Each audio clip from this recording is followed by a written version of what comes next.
And welcome everyone to High Octane Takeover. That's right, this is not the voice you expected to hear on High Octane Radio. No, instead you get the Efed podcast, How Edition. I'm your guest host, Mikey Unlikely, and today we're bringing you a special collaboration between HOW and the Efed podcast. We're focused on an enormous event that's currently underway, the Lee Best Invitational Tournament, otherwise known as the LBI. It's an annual tournament by High Octane Wrestling with 20 people competing, pitting some of High Octane's top wrestlers as well as a couple outsiders in a round-robin style tournament. Of course, I'm joined by HO Wrestling God, the founder, and the Fed head, the man the tournament is named after, Lee Best. How are you, Lee? Great intro. I'm doing great, Mikey. Appreciate that. Awesome, man. Thanks for both joining us and having me on the show. Yeah, no worries. It was something a long time coming, and I haven't done this in a long time in terms of A, being interviewed, and B, letting someone else control my shit. So the rash is inducing, the drinks are flowing. Well, I'm ready to do this. Yes, they are flowing. So this is about if you're listening to my podcast, this is HOWrestling.com or at How Wrestling on Twitter, or HO Wrestling on Twitter as well. So, Lee, let's talk about how it got started. In terms of the LBI, it got started basically, we wanted to do like anything in real life and fake pretend wrestling. There's a hard reset usually at the end of the year when you hit the holidays, and it was always an idea to have some kind of tournament coming off the end of year where guys that have an opportunity that maybe didn't have an opportunity throughout the year to work their way up to potential world title shots, icon title shots, that type of stuff. So one of the ideas we had was I'm a big soccer fan, football. One of the guy that helped start the Fed with me, Narcotic, is a huge Manchester United fan. So one thing we had ideas let's do a World Cup style tournament. Have groups of 4 or 5. Have a group stage where each guy wrestles another opponent in his group until he faces all the opponents in his group. 3 points for a win, and get to the knockout stage and kind of work your way to where you're at the main event of the March to Glory pay-per-view in March, where whoever wins the LBI finishes off with a world title shot. And it's kind of taking a life on its own every year that the Fed's been going. We did have a couple years where Rob Michaels, who sadly passed away, a handler, we renamed it the Rob Michaels Invitational in honor of him. But other than that, it's always been the LBI. Rolls off the tongue, and it honestly gives everybody a good hard reset. And it's something that I'm excited this year because we usually have a bunch of time, hard time, I should say, with invites from non-HOW guys coming in. This year, we got a litany of them, and fingers crossed, any Fed head knows what I'm saying out here. They've all shown up so far, so that's a good thing. Absolutely. So that's awesome. It's pretty cool that you're both resetting the Fed and how the standings are, I guess, well, unofficial standings. And at the same time, it's a really cool concept to include the soccer aspect style tournament. Yeah, it's one of those things where, again, it allows somebody that's brand new to the Fed come in, has no history, a brand new handler, maybe a guy with a new character, whatever, just a way to establish themselves over a certain period of time. And it also puts the guys that were on top, for the whole of 2019 or the whole previous year, it puts them on notice because they're running ramp shot, or maybe they just had a great run. Now it's a hard reset, and everybody's got a shot at it. And it's exciting. If you struggled, you had some OOC issues that kept you from doing maybe as RPing as well as you wanted to, or you just found a rut or whatnot. Either way, it's an opportunity for everybody to kind of just get right back at it and start 0-0. It's a great way to start the year. So, how long has this tournament been going on? We've been going from 2008. Wow. The Fed started in 2002. We ran it from 2002 to 2005. Kind of shut it down. Yes, I'm old as fuck. So that was back. I'm 90. I'm 97 now, right? It seems like it's pretty common these days. Yeah. So we ran for like 3 years hard, right? This is old school shit. Shut down for a couple, and then we really came back in 2008, and we're like, hey, we're gonna do this. We're gonna do it hard. And we ran it from 2008 to 2016 consecutive, no breaks. And then at that point, it was burnout city time, right? I think everybody, including myself, said, yeah, I need to unplug. And then Hmm. when we came back here last summer, cautiously, as my guys know, I'm very cautious about coming back. Real life can be a motherfucker, so Yes, it can. it was nice to jump back into the hobby, and we've been going nonstop. So we came back in the summer, so we didn't do it last year. So this is the first LBI since 2016. Wow, so it's making a comeback finally. Yes. Okay, gotcha. So, who are some of the past winners of the LBI? Uh, we got we got a bunch of guys, and what's nice about HOW, I got a pretty good core. I've got guys that have been with me 10 years plus. So we've had guys that have literally gone through the getting knocked out in the group stage to winning it.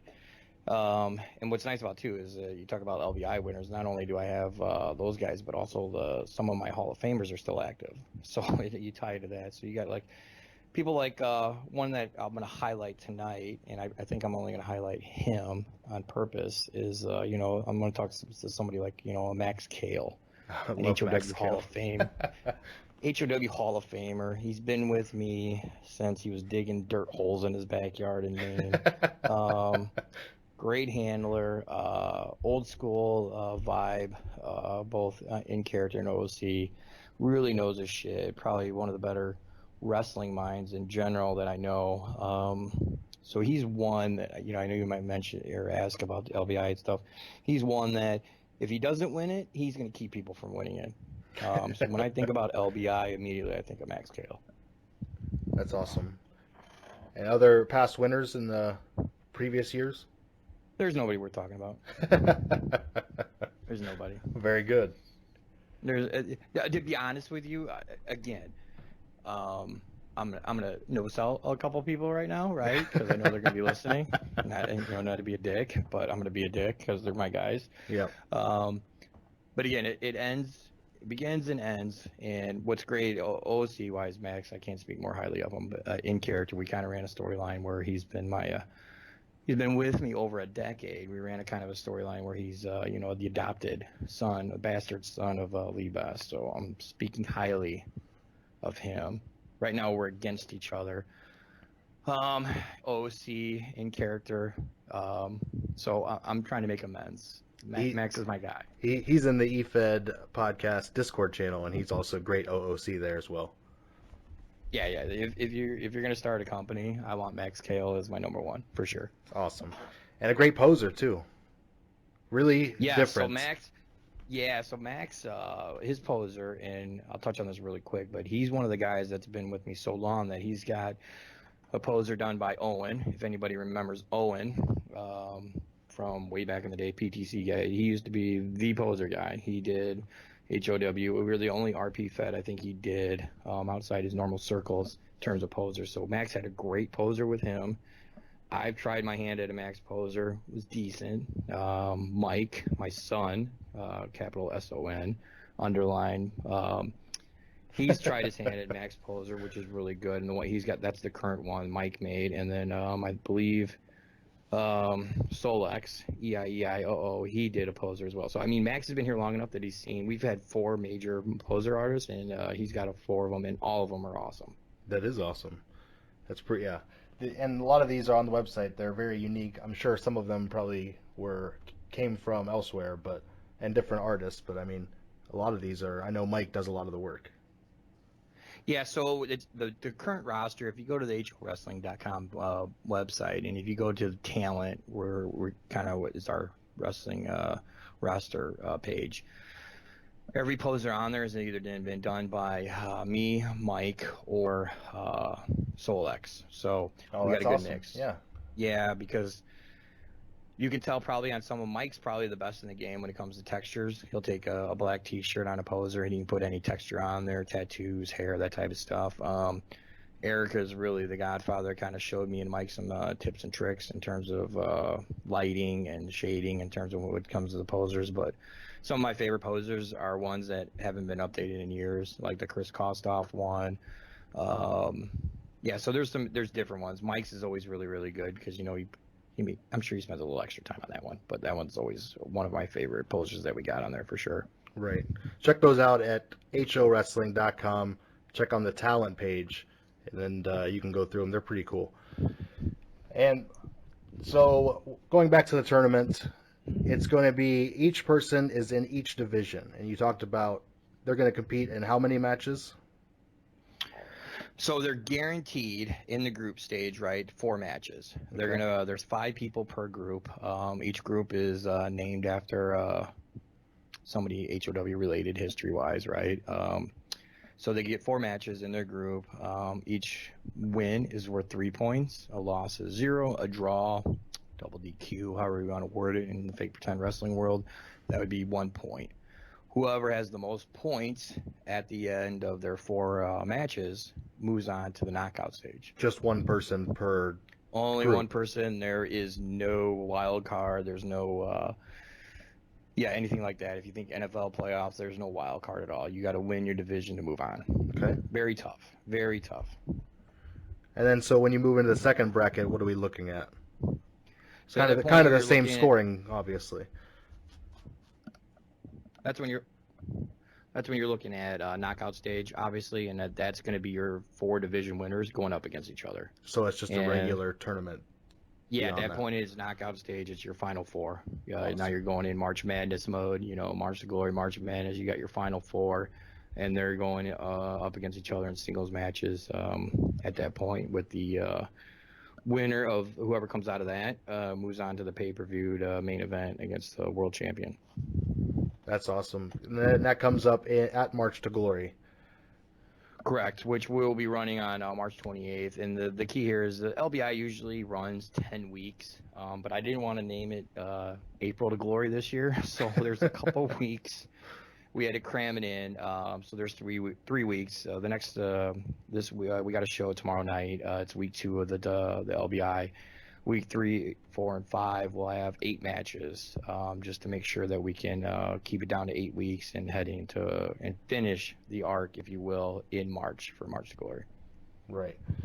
And then so this is building up over the television show of HO Wrestling, building to the pay-per-view. This is all on weekly show on Saturday night. Move the show to Saturday night. Refueled, kind of plays off our refueled era, what we're calling it, where we just restarted the Fed, like I said, last summer, late spring, early summer last year, and it's kind of just taken on a lot of different show names, but yeah, it's only on the weekly shows with the main event taking place at the pay-per-view. There you go. Now let's talk about some of the participants in this year's LBI. Yes. Do you want to run through them?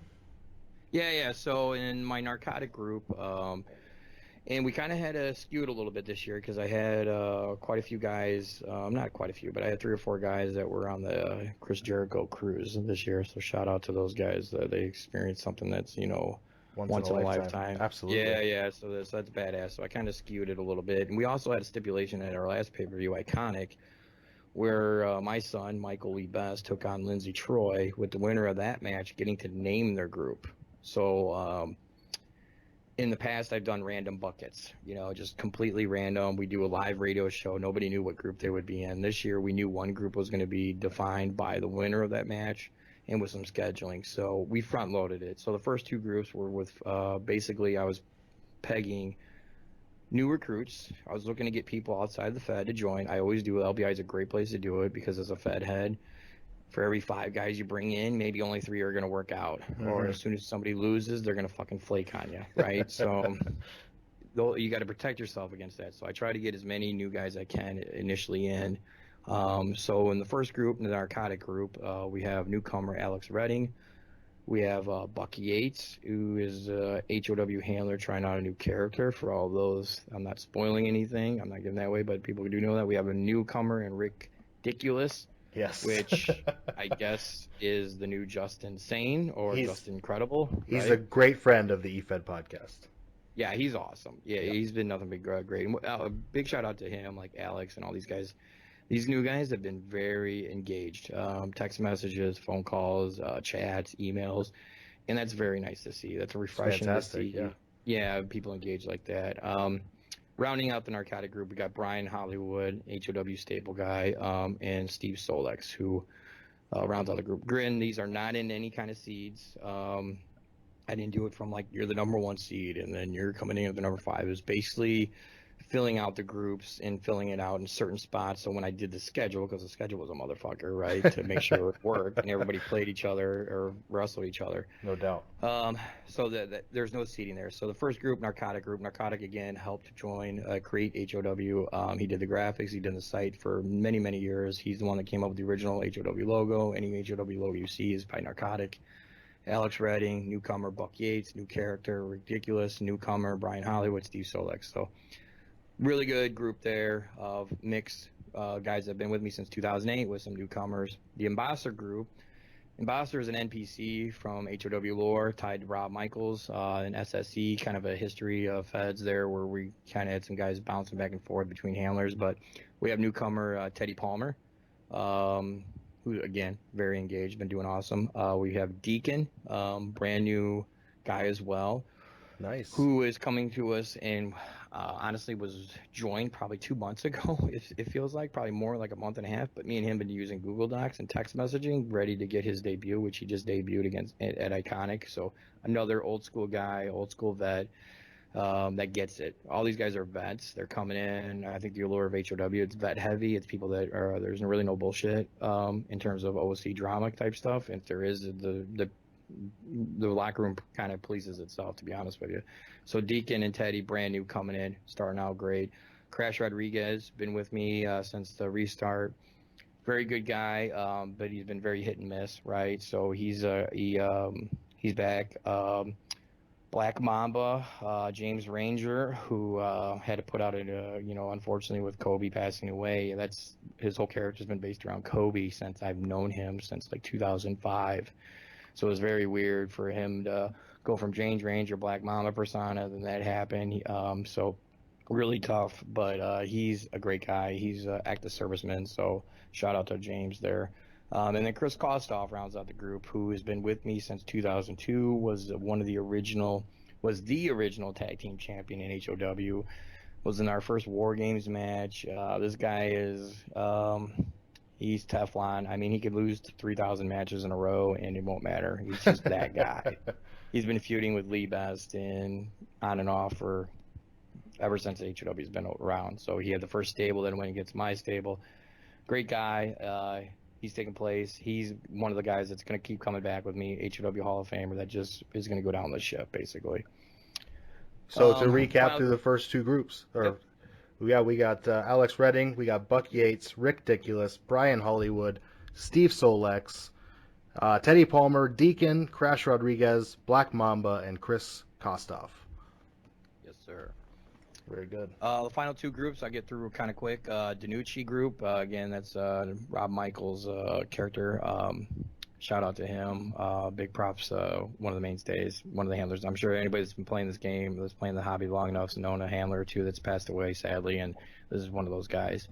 But it's headlined by far by Max Cale, the greatest HOW wrestler of all time. The myth, the man, the one that's going to dominate, the one that's going to win, who will go to March to Glory, become world champion again, and me and him will hug. I'll take pictures of the title belt with him. It'll be one of those deals. And so, he's one of the greatest Twitter follows I've ever seen. So Max, no bullshit, real quick. He is basically I view him kind of like our Jericho, right? Constantly reinvents himself. Little twerks to his character. He's always playing chess. He doesn't play checkers. He's always thinking ahead, and he's very entertaining. He knows how to push your buttons. If you engage him, you will fucking lose. I've done it. I've done it. People have done it, and he burns them because he's relentless. He will not stop. So yeah, Max Kale. Next up in the group, we got Austin Reeves, longtime HOW guy as well, coming back for the LBI. Real life kind of threw him a window that he wanted to try it out, so we're going there. Bretton Cross, who joined HOW last year, really good handler.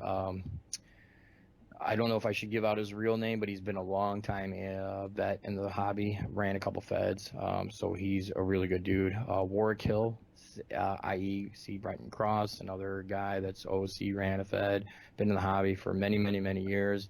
Again, OC, solid guy, just joining. And then Joe Bergman, a.k.a. JD Elder, who's probably one of the best hype men in the hobby, runs e-wrestling guys, MVW fed, PCW. One of the better... He's one of the best guys to hype your shit out. If you're not working with JD or he's not following your fed, I'm not going to know about it because I follow him. And well, I don't follow anybody on Twitter, but anybody he tells me to watch out for or anything he's retweeting, I know is worth a look because he hypes everybody up. So really good guy there for the hobby. And then the last group, the God group, I'm calling it because I'm God of HOW, but also it's just a group of death. And this is the group that Michael, my son, defeated Lindsey Troy at Iconic, so he got to pick the group. So he went group of death. And from my understanding and knowing my son, he put the hardest group he could together because if he wins the group, guess what? The golden child is moving on, and four people that he would had to face maybe potentially in the knockout stage are going to be left in the dust behind him. Absolutely. So this group is filled with stablemates called the Industry, MJ Flair, Dan Ryan, Lindsey Troy, and High Flyer. All OC studs, all great vets, all longtime players in the hobby. Anybody that's been in any kind of angle fed knows the name High Flyer, all these guys, right? I know every single one of these people. Yeah, exactly. And I've been begging like Key Sweat to get Lindsay and HOW probably fucking for 10 years. I finally got her to join last year, and a couple dominoes fell. Next thing you know, we're popping these guys by bringing in other guys that these guys are role played with. And next thing you know, I got a nice batch of new blood in the HOW that's never played in HOW that are just, you can't get better OC guys right now, right? And veterans. Yeah. Yes, yeah, and they know their shit, right? So there's no, if there is any drama, they keep it behind the scenes. It's not going to be on my site. It's not going to be on my forums. They're going to bitch and moan about me behind the scenes. I'm okay with that. They know the game. They know, you're going to have those peaks and valleys. Just don't put the Fed on blast, yeah. Exactly. And then obviously that group is rounded out by Mike Best, who picked the group. So that's your LBI, 20 guys, and I'll let you recap real quick. Yeah, recap the second group. I'll recap the whole group.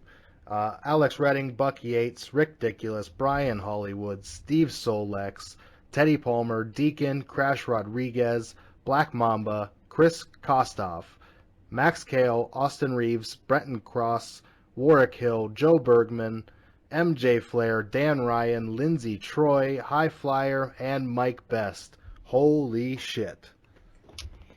Yeah, if you win this, you earned it. Yeah, and yeah, you've not only have you earned it, but you got a lot of shit you can talk for the next year. And let's be honest, the one thing that draws anybody to wrestling is the feud, right? The story, but it's always, when it comes to e-fetting, it's shit talking. Can you shit talk and toe that line where it doesn't become personal and you got rage quit and bullshit going on? But shit talking good OOC. I got plenty of shit talkers, and 99% of the time I got a really good OOC, and the people that are having issues OOC kind of weed themselves out in HOW, which is nice. Absolutely. Yeah, you can kind of tell. From the outside, HOW gets a pretty bad rap, I think, on Twitter Fuck Twitter. I know you're not one who's up on the social media. You're not a fan of social media. No, fuck Twitter. So here's the thing with Twitter. I don't even follow anybody, and if you tag me, I end up looking at your timeline, and I end up getting pissed. I mean, fuck Twitter. I hate it. There's nothing good that comes out. Okay, it's a necessary evil. I have to go on Twitter. That's the only way to really shill your shit, right? Yes. Hype, recruit potentially, or let people know, hey, a show started. We got a radio show starting. hey, come join the LBI if you're interested. DM that type of shit. I get it. That's what it's great for. Yeah. Everything else can suck a dick because Yeah. it's horrible. It's just people hide behind the in-character Twitter and do OOC blasts, right? Yep. They do. They just do constant burials. You could have the greatest character going on your Fed in segments, in matches, in role plays, and then you go on Twitter and you fuck your old character up because you go at somebody. Next thing you know, you got a twat war, and you killed yourself.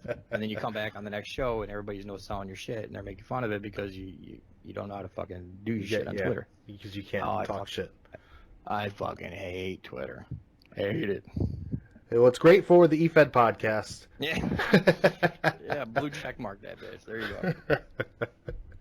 All right. So, talk about the champions that are already inside of the tournament. So are there we got, titles on the line, and how does that work? So basically, and it's kind of been an old school booking rule of mine, booking 101, I don't book any title matches after a pay-per-view, like the first week or two.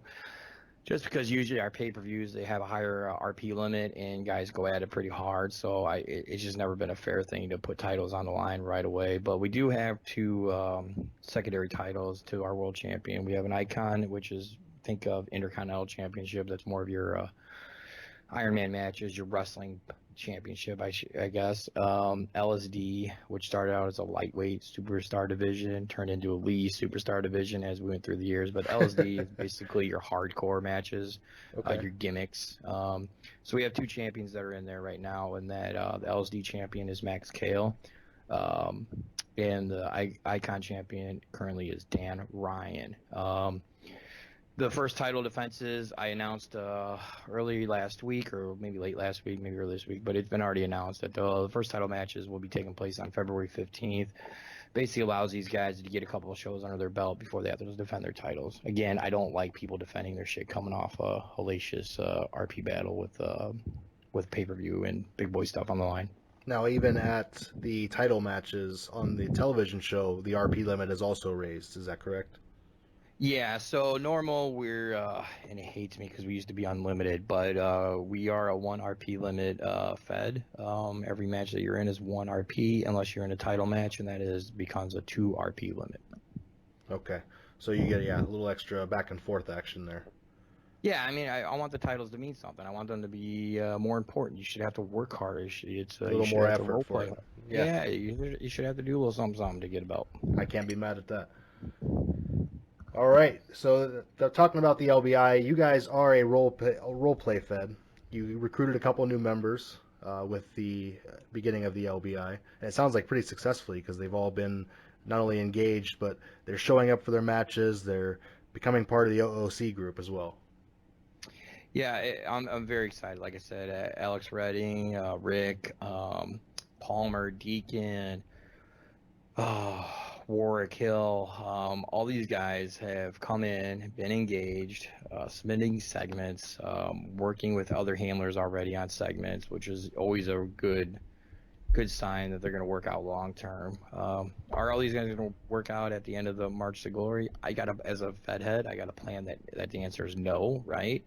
But I am for sure hopeful. I'm planning on it, but again, not knowing these guys, I know their reputations, kind of know them from outside looking in, and we have mutual friends, right? Mutual people we play the game with. So I fully expect these guys to be engaged throughout. If they're already this engaged, the first test, like anything though, is what happens when they get punched in the fucking mouth, right? And they lose, absolutely. Right? So how do they react at that point? And that will tell you a long way. So for me, I try to hire good people that are good OOC. I don't give a fuck about how you role play. If you happen to be a good role player, win-win, right? But if you're a vet, you come in, you show up, you do segments, you're engaged. I already won. If you go 0-55, I don't give a fuck. That's why Kostov's been around forever. I mean, the dude literally by now has a losing record by 10x, and he's untouchable, right? He's just one of those guys. It's like a rite of passage for him to powerbomb you through a fucking table or something. It's one of those things, right? So yeah, for me, we don't do word limits. We just do RP limits. So I let guys be creative, let them flow. No cap on that shit. But for me, it's always been about OOC and let the RP kind of dictate, because it is creative writing, right? It's a competitive creative writing. Guys want to fucking win. They don't want to lose. And it's subjective. I'm the asshole that's scoring the role plays. They And might not like how I score them, but I try to be very transparent with the scores. And um, sometimes there's been up and down with that, where you got to get people to help you score and stuff like that. And it can be kind of murky in the waters. Like, man, one person is going to score this category different than I would. Like, me and you could look at the sky, and I'm going to say that's blue. You might say it's pink. Who's to say who's fucking right, right? right. So when you find good OC people that can react to that in a positive light, or at least take in, like, I might not agree with you, but now I at least know why. Let's move the fuck on and see what we can do. Those Yeah, are the people absolutely. I look for. And so when you're looking for a new talent, you're talking about it comes OOC first, and I think that not only lends to who's a good fit for the Fed and who's going to mesh with the people, but if a role player isn't the best role player, they can get better through feedback not only in the grading system but from the other handlers in the Fed. Yeah, I think that's one of the better things too about HOW being so vet heavy is, um, hey, Lee just had me lose. What the fuck, man? What did you see on that part? I mean, that happens all the time, right? And anybody else would be like, well, knowingly this or this, or like, hey man, maybe try this, or hey, maybe not make because remember, you're a wrestler, right? Some people get carried away with the, hey, I'm a fucking hitman working at Applebee's and I can't get your fucking order right, but on the weekends I wrestle, right? Well, Right. A, fuck you. You're a wrestler first, and then use your backstory to help fill in the gaps and have people get immersed into your character, right? So for me, the guys always have that outlet to reach out through. Now it's Discord, right? Back then it was chatting. It's PMs, IMs, DMs, whatever. I mean, Yeah. there's always an outlet for somebody to get feedback from somebody. So that is always a good thing. And if you want the right people giving the feedback too, and that's why I'm really big on the OOC. Again, not everybody's going to agree on everything, but if you're getting basically the same message with some positive reinforcement, or like, hey man, dude, that just shit. That sucks, man. Try something different. Okay, they're not going to take it that personal. It's like, okay, he might have a fucking point. I might need to try something else. Absolutely. Well, that's awesome. It sounds like a great event, and I believe you've already started the event and had some results recently. You want to talk about that? Yeah, so we had tomorrow night is week 2. Last week we kicked it off, and we started off with the narcotic group. We had some really good matches. We had Alex Redding debuted with a win over Brian Hollywood. We had Ridiculous debut with a win over Buck Yates. So those both, Alex and Rick, are top of the narcotic group with 3 points. This week we have guys that are going to be spotlighted in the ambassador group, the B group, if you will. And I'm sorry. I'm sorry. I'm already thinking ahead. The B group is this week, and the card I just posted, if you go on the site, you're going to see Refueled 15. That's for next week's show. That's one I just clicked on. Sorry about that. But tomorrow night, we got Steve's. We're going to have people that are going to be looking at probably. I don't know what time the show will be going up. I kind of plan it, but we're probably looking at a 9 to 10 o'clock Central Time, kind of what we're doing right now in terms of we do live shows. Okay. Basically, I post results live. Basically, I post segments and matches like every 15, 20 minutes, kind of give you a live feel for that, right? So that's one of the things we'll be doing live tomorrow night. But That's a the great ambassador concept as group well. also had a couple matches on week 1, and Teddy Palmer got the win over Black Mamba, and we had Deacon beat Crash Rodriguez. So Deacon and Teddy Palmer were the other 2 matches in week 1. And then tomorrow night, we finish up the C and D groups, not the B group, I should say. And this is one where you're going to run into some big boy matches. And this is one where I feel like tomorrow night, if you could tune in live for some results, the point a long way for me to get to this point, you're going to want to turn into tomorrow night for some live posting. If you don't know much about HOW or whatnot, tomorrow is going to be a really good show to kind of put your toe in the water, kind of see what we do in terms of how results are posted, segments are posted, that type of thing. Because we got Dan Ryan taking on Lindsey Troy. There you go. Stablemates. Yeah. So that's the thing. You got a group of death coming into play here, right? So you got Dan Ryan take Lindsey Troy. You got MJ Flair taking on High Flyer. Oh, fuck. These are pay-per-view main events, right?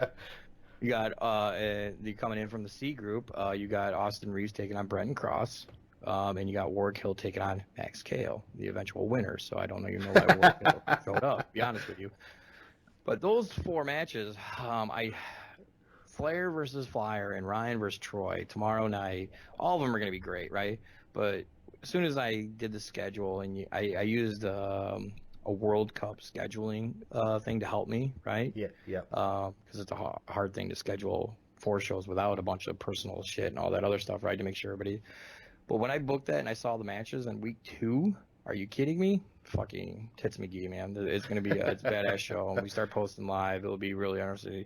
And I think my handlers will tell you when you're engaged on the weekly show and it starts going up live and you're waiting on your results, we do booking on the fly, BOTF we call it. And say you win your match, Mikey, and you're like, I want to cut a backstage promo, man. That was an awesome match. You can write a segment while I'm posting the show, and it will help the show flow. You will actually be able to post that, write that, submit it, and I can post it on the show afterwards. So I have a feeling I'm going to have some booking on the fly tomorrow as well. No doubt. With that lineup, it sounds like people will be ready and willing.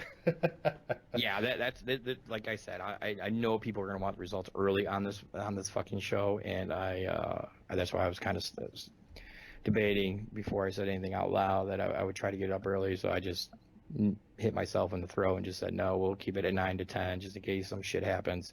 But yeah, I'm looking forward to tomorrow night's show a lot. So check that out at HOWrestling.com. That's how. I keep on wanting to say how wrestling, but it's not how wrestling. Here's the best way to remember it. Easy way to remember it. It's Ho Wrestling, baby. It's Ho Wrestling. Ho Wrestling, and every time I went to buy the domain, some porn company fucking had my shit. So it is what it is. Yeah, it's all good. So check that out tomorrow night, 9 to 10 p.m. Central Time at HOWrestling.com. All right. Otherwise, what else we got going on at How? You guys are currently recruiting as well, not only the newcomers, but new people as well for those of you listening. So tell us what How is in general. You're a role-play Fed. Are you weekly, bi-weekly, and kind of go on from there? Yeah, so HOW's a role-play Fed weekly. We start out bi-weekly because we are vet-heavy, and it's a vet-friendly schedule. But as I've beefed up the roster with even more great OOC vets, we've been able to we're going weekly, and we're going weekly on Saturdays. It's basically almost a 7-day, it's 6 and change day RP period. Basically, you can role play from the minute your card's posted till Thursday night at 11:59 Central Standard Time. You get 1 role play up, and I don't care if anybody that's Fedhead knows this, or if you're a handler that does this, you already know this. I don't give a fuck when I put the show on the deadline. Everybody role plays on the deadline. On the deadline. I saw you post about that today. Yeah, on the deadline. Everybody on the deadline. So yeah, we're 1 RP Fed.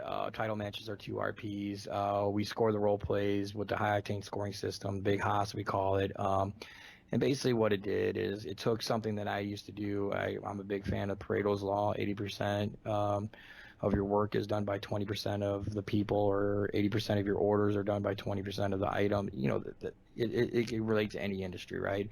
So 80% of your RP is scored on the quality. I want quality over quantity. So that's where that's where that came in. But we have to account for the 20%. You know, if me and Mikey are even through quality, maybe I just got 1 more up. If I got 1 more up and we're about even in quality, I'm going to win the match because I got more up. You know, that's usually when the quantity can kind of come into play. But with a 1 RP Fed, that doesn't really come into play again until you get to title matches.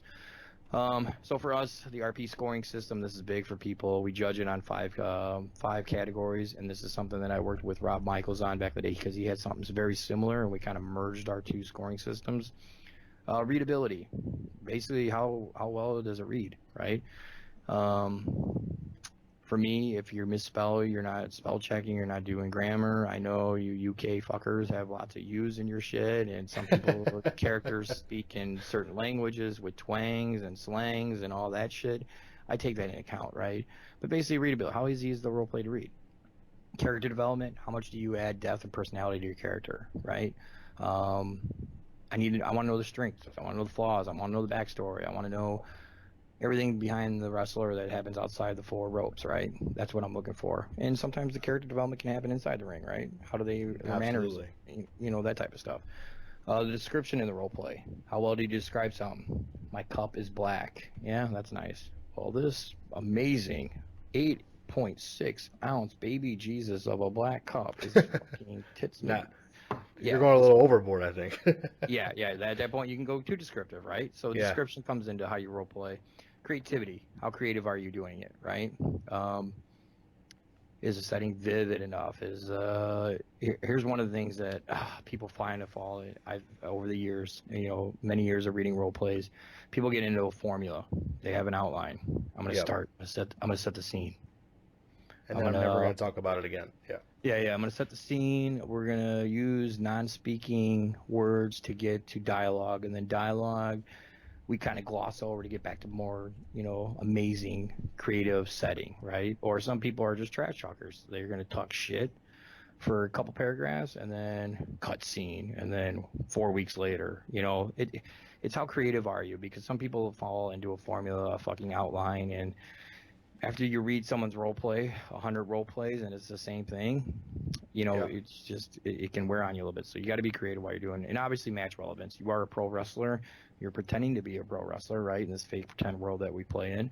So you better have some match relevance. What is your role play? How relevant it is to your match? Are you just working at Applebee's very badly, leaving paper on my straws, and you don't get a fucking tip, right? What does that have to do with your fucking match on Saturday night? Nothing, right? So that's what I want to know. I want to know what if you're gonna do shit, make sure it's relevant to your match, and because at the end of the day, you're playing a creative writing game that is based in the world of professional wrestling, which is one of the biggest carny things that's ever been around for hundreds and hundreds of years. It's got that element to it, but at the end of the day, you are a wrestler, and Yep. we use those 5 categories to score the role plays. And from there, we do live show posting. I've always been a big fan of live show posting, where I don't just hit submit or publish, and it's one block of 10,000 words of results. I'll post the opener. I'll post the first match. I'll fucking go to stupid ass Twitter and tweet it out. Show started. Hate it, but you got to do it. Come back 10 minutes later. You do through the segments, you get through the match, you do the main event. You got some people, hey, can I do booking on the fly? I just lost that match, but I want to cut a promo. Yeah, dude, do that. That's badass. Hey, dude, this just happened, man. You should do booking on the fly to play off this. So it's really fun show night. So that's one of our biggest things we do there. It's fun. It's interactive. Yeah, exactly. And that's one thing that you lack nowadays, because with the social media and stuff, you used to be just go to a forum, or you could go to a chat and everybody would be there. Now it's kind of like a Discord. Everybody's got a little mini Discord. Everybody's got a little bit of Twitter, and it's hard to get. It's like trying to wrangle in a bunch of fucking cats, right? It's just not going to happen. So HOW is RP only. We go through the RP scoring system. You go mano a mano, win or loss. We don't angle anything. And at the end of the day, you're going to have a win or a loss based on your writing. And then from there, I just try to work with people's personal schedule in terms of scheduling. We do radio shows while we can. We do pay-per-views every probably 6 to 8 weeks. So we do probably 4 or 5 at tops a year. And it's just vet. It's vet heavy. It's vet friendly. If you've been in the game for any minute, or you're new and you're not liking what you're seeing, this is where HOW, it can chew you up and spit you out pretty quick, though, because there's some fucking good writers, man. You got people in the Fed right now that are probably for the first time in their life having losing records, and that's normal. It's not normal to just go undefeated in HOW. It's not normal to Right. Not have losses or numbers next to your loss. And again, as long as you can take the loss, you can get better. Yeah. Correct. And at the end of the day, it's all about having fun. If you're not having fun, it's a job. You need to just either stop, take a break, or get the fuck out, right? Because at the end of the day, if you're not having fun, you're not going to write well. And if you're not writing well and it's a chore, either real life's getting in the way of your hobby, or, you just need a break. And sometimes that happens. The worst day to talk to people sometimes the day after a show. Nobody wants to fucking talk after they just lost a big match. Yep. Some people process it differently. I know that. I just won't talk to some people when I'm like, hey, dude, I'll wait a week. Hey, man, what's up? How you doing? You ready to be booked? That kind of stuff. So, really big on the community. I'm a big interfed guy. We don't have any more interfed, so HOW's always been an interfed fed. We use our own television network called High Octane Television, where we air other fed shows as well. We use highoctanetelevision.com as an archive. All our old shows get posted on there. We have from shows from 2002 that are on there, 2009, blah blah blah. Oh, okay. Scotty Wood does an amazing job of running this site and kind of uploading our old shows. So again, it's just an old school, vet heavy, OC driven fed that at the end of the day I try to make fun. Um, What was that archive site again? highoctanetelevision.com. There you go. Very good. And yes, I am recruiting. And just to answer the last part of that, I am always recruiting because, again, LBI usually signifies at least one or two guys might bounce, right? You Sure. never know, but I'm always recruiting. And the LBI also puts a nix on the L tag division, right? Because you have nothing but singles matches going on. So I'm always, during the LBI, trying to recruit tag teamers that I would love to have join said fed, tag team guys that, Tag teamers. might be that might be talking to me right now, that type of stuff, right? Those kind of guys. Yeah. So it seems like the recruitment drive is on hard right now for for one Hollywood Bros tag team. Yeah, I mean, I can't rely on Scott Stevens to fucking be my recruiter, right? Oh, he's certainly giving it a hell of a shot. Yeah, so I mean, I'm always looking for a tag team because the tag team does take a back seat during the LBI, but I usually like to try to ramp it up, to be honest with you, during once the group stage is ending.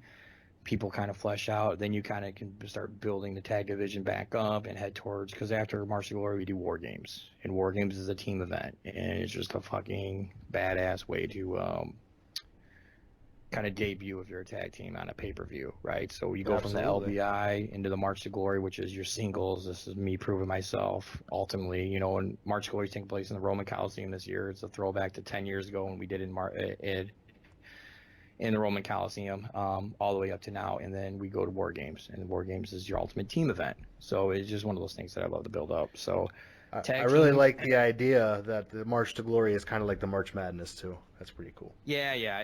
And again, the next 3 weeks are gonna be a motherfucker because we're gonna do 8 matches a show, and I got some stuff I'm gonna announce on the site about that. But basically, it's just to make sure we kept the main event and the pay-per-view in March, because we beefed it up. It was 20 people. I couldn't say no to some of these guys. These guys wanted to come back. I never say no to a guy that wants to come back. Why would I say no to a guy that I wanted in the Fed initially, had to leave for some reason, and then comes back to me? I'm never going to say no to that guy. Even if he flakes on me 300 times, I'm like, all right, dude, come on. So some of those guys I'll always come back. And then I just try to make sure I get 48 guys that I'm recruiting. And now during the LBI, I start recruiting tag teams, or I start recruiting singles. I see. I tried to navigate away from that, and you came right back to it. Right. I circled the wagons, if you will. I like it. Right now, the Hollywood Brovs are considering their options, waiting for their personal lives to clear up just a little more before making any decisions. But after March to Glory, we'll be talking to you probably. And and I hear that a lot. And I don't mean you.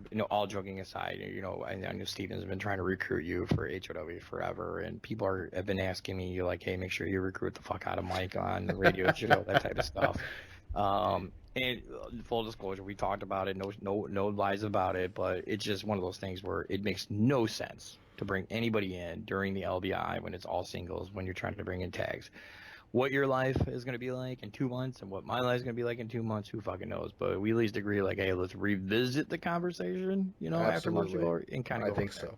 And I've been checking it out. I've been reading the rules, reading the role play system, the scoring system, and that's one of the reasons I asked about it tonight, is kind of get a better understanding. So not only myself, but for people out there who are just used to having one judge, one God, if you will, just saying yes or no, and not giving you feedback, not giving you anything, a grade or anything to that matter. So no, I definitely think that HOWrestling.com has a lot to offer.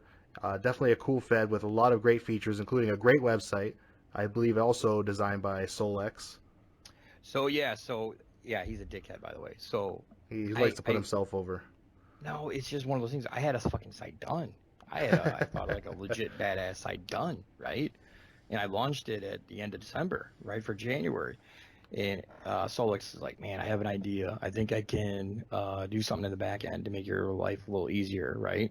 So we literally, how he had to sell me because I just took 200 hours and $400 of my own money to make this fucking site, right? He's like, I'm telling you, man, I'm telling you, this will be great for a fed head, blah, blah, blah. So he shows me a demo, and I'm like, fuck, it's too good. I can't say no. I'm like, shit. I was really not wanting to like it. I really wasn't. So again, I literally 2 weeks after finishing his site, we start the new one. And just Solex's credit, he's been, again, I've known him for years, right? He's been a big OOC vet in the Fed, great guy, great handler. But me and him worked really well, and the structure, what you see on the front page is all him, all coding. The graphics between him, Mike, myself, Scotty Wood, and some other guys. Our main color is 97 red. If anybody knows what I'm talking about, it's the hex color 9740. It's always been the color. It's been uniform. It's nickel and diamond. I even put a little shade of 97 red in that March to Glory hype video that I put out. So we spend a lot of time and we spend money on the site. I know there's some great eFeds out there, right, that have amazing content, but they have the shittiest fucking websites of all time. Yep. And people will not read the content because when they go there, it's a fucking forum. They won't join. They won't even consider it. Exactly, because the cover looks like shit. So bare minimum, I have great writers. Like, I myself am not a great writer, but I have great writers. And I want to make sure the site draws people in to read that content. Two of the first criteria for me when I'm looking at a Fed is, do they have a URL I'm not typing for 80 days? And do they have a website? Right, right. People who have a website and are putting money into their Fed, they're dedicated, they're on time, they're involved. Right, and that's all you want, because you want to be able to draw people into the writing, right? Because at the end of the day, if you started a Fed or you're role playing, you want people to read your shit. Not everybody's going to read every role play that you post, right? It's only usually your competitor is the only one that reads your role play. Let's be honest, right? Or somebody that's feuding with you, right? The judge and the competitor. Yep. Yeah, exactly. But segments and live shows, that's where the money's at. That's where I like to do the live posting. Everybody reads everything. You slow play and you slow post it. Everybody's reading everything that everybody's posting. Like, oh, dude, that's a really good fucking segment. I need to read some of his role plays. That's how you kind of get people in. And then if people, when you join, first thing you do, the website, oh, this ain't bad. Okay, who's on the roster? Oh, I know a couple of those names. Let me see these role plays then. Exactly. Yep. That's how the breadcrumb starts. Okay, this looks fucking good. Oh, that's what drew me in. Yeah. Okay, now let me go to a results page then. Let me see what's up with that. Oh shit. Okay, not bad. Now you start cruising the whole website. Now all that work that you put in. My feedback has always been if people role play or not. I don't look for show feedback really. I ask guys if it flows well. That's usually my feedback. Hey, how did the show flow? And if it flew well, then it's up to the writers, because the writers are the ones providing the content, and then we kind of go from there. So I always lean heavy on putting time. My job is the puppet master or whatever the fuck, right? It's just the chess master is I'm playing chess, not checkers. I just need to put the pieces on the board in the right spot so they have fun, they get engaged, and you draw people in that read their shit. My job is to make sure the site's up and running. It looks good. I invest time and money into it, right? And then at the end of the day, we'll see where we fall. At some point, this will end, right? It'll be a blaze of glory. I'll burn the whole fucking thing down and throw my laptop out the window, and we'll be good. And I'll call Apple Care, but that'll be it, right? But for now, it's running really smooth. We always have long runs, and then it just gets to the point where sometimes real life's a motherfucker for you and for me. And this time I made sure when I came back, I had a Mike Best. I had Scott Stevens, a Scotty Wood, a Colin. I had these guys that would help me. Shit, I called Colin from an airport in Atlanta. I'm like, hey, dude, I need you to score role plays for me. I can't get to it because real life's kicking. I'm an airport. I can't do it. That's the type of shit that I look for when OOC, and these guys have all stepped up from A to Z, and that helps. Does it hurt sometimes when you don't have the head dog role playing every week or doing the RP scoring? Absolutely. And that's where, I take pride in that. Like, fuck, that's when I drop the ball, when I don't give the time back to the handlers. I give them an RP deadline, right? I give them shit when they all role play 2 seconds before the deadline, but they role play before the deadline, right? I better get the fucking show up on time, Yeah. right? Iconic, I fell asleep in the main event at 2 a.m. Everybody was just killing it writing, right? We were live posting. It's 2 in the morning. All right, I'm going to sit down on the couch while I'm waiting for this next match. Man, I fell asleep. I finished that motherfucker in the morning, right? Oh, It's like, everybody was pissed. oh, God. And I'm pissed, right? It's like, fuck. But then you spend the next several hours, you live post it every 20 minutes. I was posting a new part to it. And then I just hunkered down. That's what you look for, man. There's nothing runs smooth 100% of the time. And if you have good people behind you to pivot with you and troubleshoot and book on the fly, it always comes out well. The effort's always there, I guess, at least, right? You're not going to have 52 great shows a year, right? It's impossible, but you're going to have good efforts. Yeah, when I checked out How maybe a month ago, before the new website, I liked it then, and then I saw the new website and I liked it even more. So check that out, howrestling.com. I checked out the roster page. I recognized about 15 people that I've been playing this game with for the last 5 or 6 years, and I know they've been playing for the last 20 years.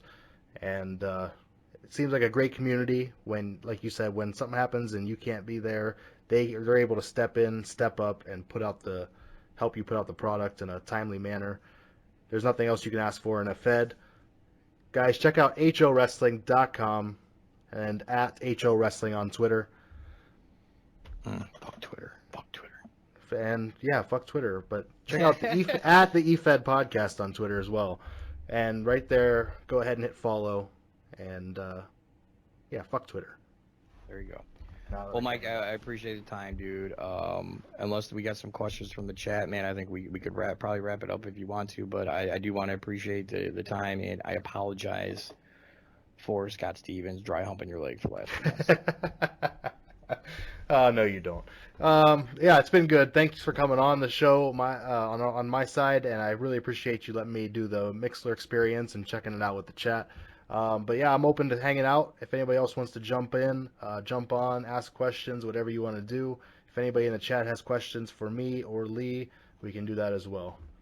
And we always apologize for Scott Stevens. Yes, we do. So I guess even if we don't take any questions, I got a couple questions in my end before we wrap it up real quick. So the podcast on your end has been doing amazing. It got so much traction that it came on my radar, and I don't even follow anybody on Twitter. Like zero. I don't follow anybody, and I'm like, sweet. I know. I DM you, and I'm like, apparently I know you, and you have a good show going. So I guess one of my questions I have to you, right, is you obviously pre-record, right, and you edit and all that stuff. Is there any ideas to branch it out or kind of beef it up in terms of like it's successful, right? The format you've got works. It's obviously it fucking works, right? And you guys are dedicated listeners, right? Yeah. But is there a thought? Because obviously you've been in the game for a minute, right? Is there something more to it that's the end game, or are you kind of just happy where you're at? Right now, kind of in the middle. We're always looking at new segments. I know in the beginning we started to do submit a promo in character. It was good for a week or two, and then it kind of crashed and burned, and not enough people were willing to do it. But it's definitely entertaining. Recently, we were doing the Feds list where we were running through 5, 6, 7 Feds per episode, and I know HOW, I keep on wanting to say HO Wrestling. HOW was on there constantly. So I think we're going to move away from that a little bit, and we're going to try something new where we're going to start doing a Fed of the Week, and I put a poll up on Twitter, and that kind of won single-handedly. 80% of people wanted to try this new Fed of the Week deal. So what I'm going to do is I'm going to do a little bit more of a deep dive into one Fed each and every episode, kind of check out the website, check out some of the handlers in there, and maybe skim over one of the last shows and see what I think of it, and kind of put it out there for people to check out. And then I'll put them also on Twitter to be to little advertised for the week. No, it's good. I kind of like that. And one of the things I've done during Century Clubs and Drinking is an Efed review.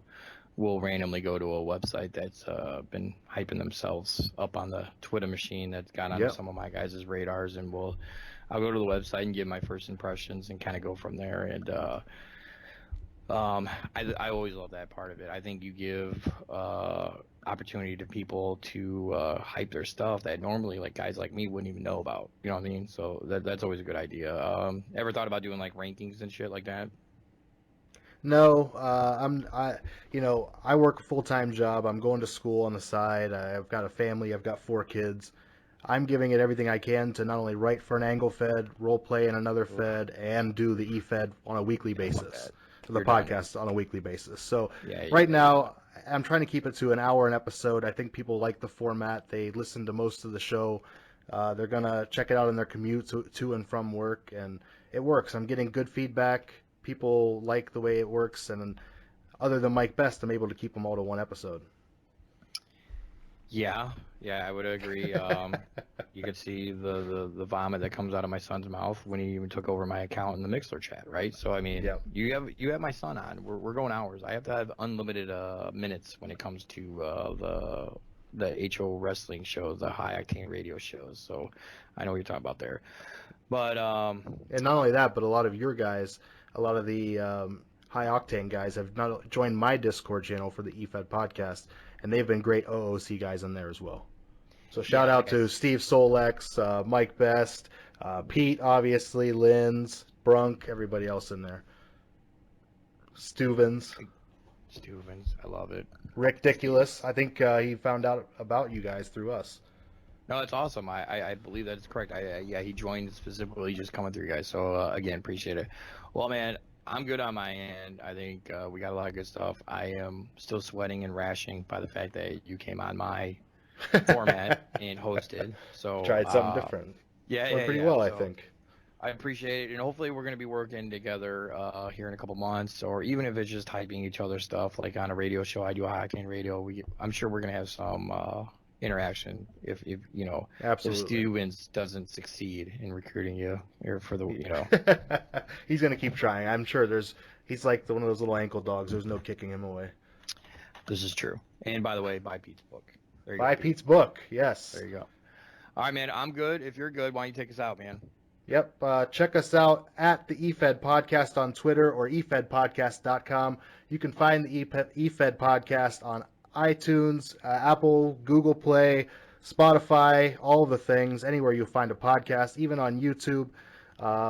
Check out HOWrestling.com for high octane wrestling. They've got the Lee Best Invitational going on right now. Sign up now at High Octane Wrestling, and you can be part of the next chapter right after these weekly matches finish up. Lee, thank you very much for coming on. We really appreciate it. And everybody else, thank you very much for listening. People in the chat room, we appreciate you guys checking it out live. This was definitely different for me, and I had a great time. So maybe we'll do some more of this in the future. All right, appreciate it, man. Thanks, everybody. Thanks, guys.